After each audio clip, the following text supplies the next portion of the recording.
شهر رمضان الذي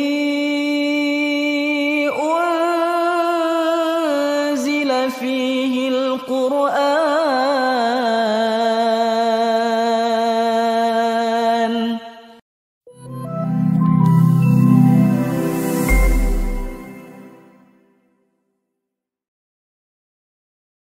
Assalamualaikum warahmatullahi wabarakatuh. Alhamdulillahi wa kafa, wassalatu ala al-mustafa wa ala alihi wa sahbihi man ihtada, amma ba'd. Kita bersyukur dan memuji Allah Subhanahu wa taala karena kita dipertemukan kembali dengan bulan suci Ramadan, di mana Allah Subhanahu wa taala akan mengampunkan segala kesalahan dan dosa-dosa kita, akan mengangkat derajat kita, dan akan membersihkan kita dari segala dosa dan maksiat. Jamaah dan pemirsa yang sama berbahagia, pada kesempatan ini insyaallah kita akan sama-sama mencoba mengkaji hal-hal yang makruh dalam berpuasa.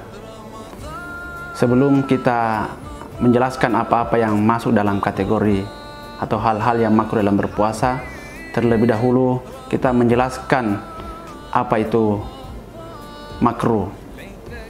Pada esensinya bahwa makruh itu tidak membatalkan,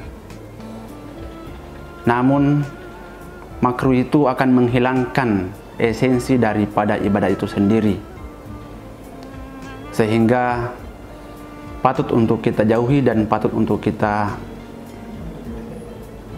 hindarkan dalam berpuasa. Oleh karena itu, saya mencoba menjelaskan beberapa poin yang terkait dengan apa saja yang makruh dalam berpuasa. Pertama, berlebihan dalam berkumur-kumur. Berlebihan dalam berkumur-kumur pasti itu akan mempengaruhi daripada esensi dari puasa kita.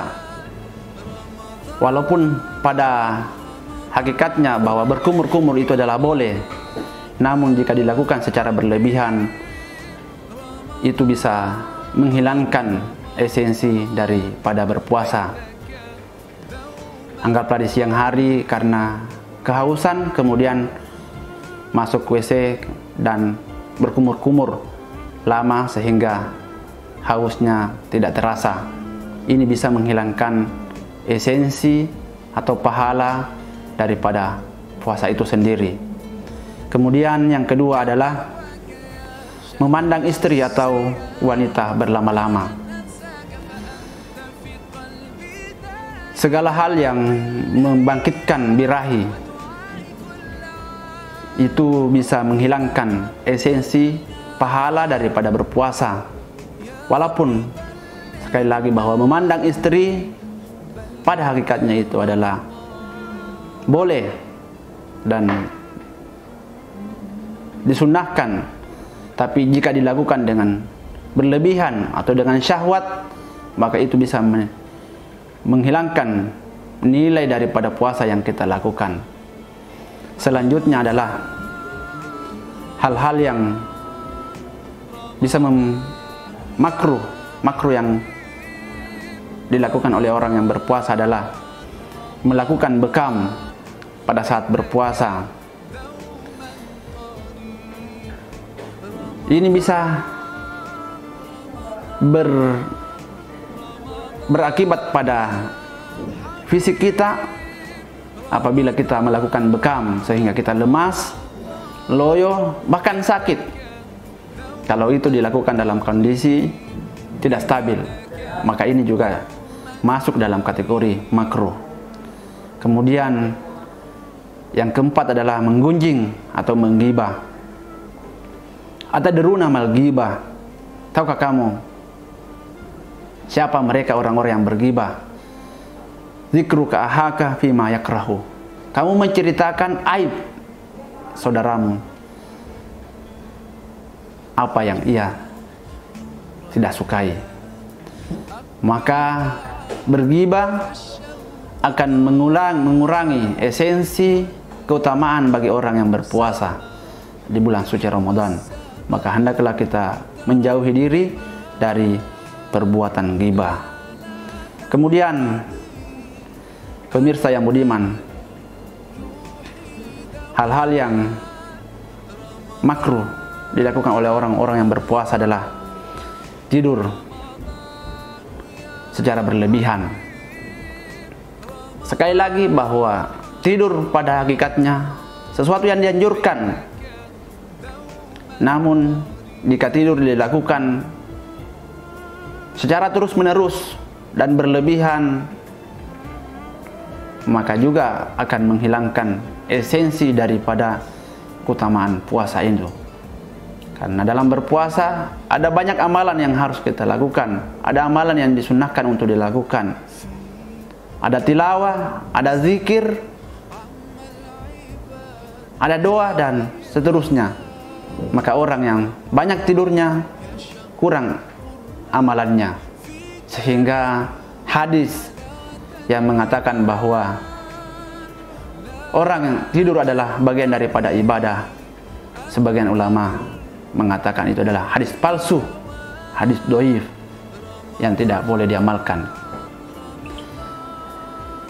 Jamaah atau pemirsa yang budiman yang sama berbahagia, selanjutnya mandi dengan menyelam. Mandi juga adalah sesuatu yang boleh,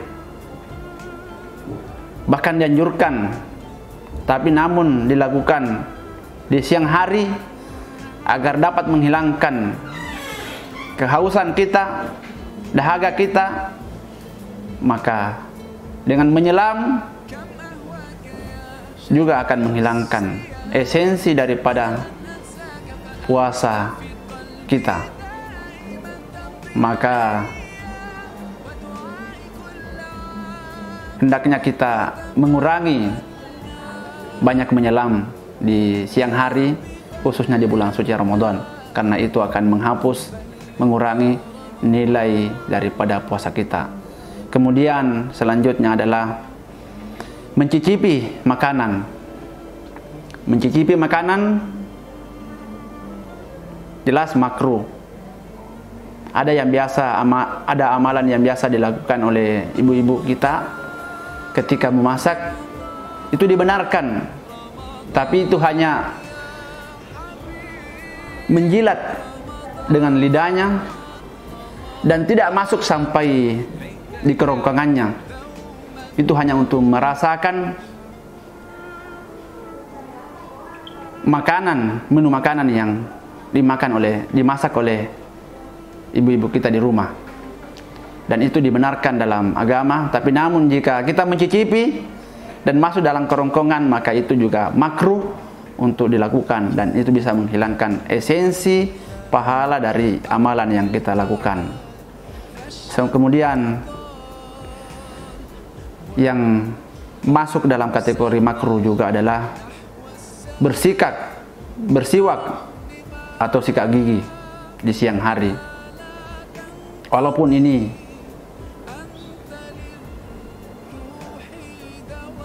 menjadi perdebatan di kalangan ulama, tapi sebagian ulama kita memasukkan dalam kategori atau dari hal-hal yang makruh dilakukan oleh orang-orang yang berpuasa. Maka sebaiknya jika kita berpuasa di bulan suci Ramadan, hendaknya kita bersiwak atau bersikat gigi di subuh hari sebelum masuk waktu subuh. Ini kita lakukan semata-mata karena kita ingin mendapatkan pahala yang full dari amalan yang kita lakukan, yaitu amalan puasa. Kemudian hal-hal yang masuk dalam kategori makruh dalam berpuasa adalah membayangkan hal-hal yang jorok. Dalam hal ini bernegatif thinking. Dalam hal ini imajinasi yang kotor, juga hal-hal yang bisa membatalkan, menghilangkan esensi daripada puasa yang kita lakukan. Maka pemirsa yang budiman, hendaknya ini juga dihindarkan, dijauhi ketika kita berpuasa. Selanjutnya, hal-hal yang makruh dalam berpuasa adalah mencium saat berpuasa. Kita tahu bahwa mencium istri umpamanya itu sah, bahkan dianjurkan. Tapi sekali lagi bahwa jika dilakukan dalam keadaan bernafsu, maka itu bisa membatalkan atau menghilangkan nilai keutamaan esensi daripada bulan suci Ramadan atau puasa kita. Dan terakhir, hal-hal yang makruh dalam berpuasa adalah tidak berbuka pada waktunya. Kita menganggap diri kita bahwa saya masih kuat. Kita menganggap diri kita bahwa sebentar saya masih tahan haus dan dahaga.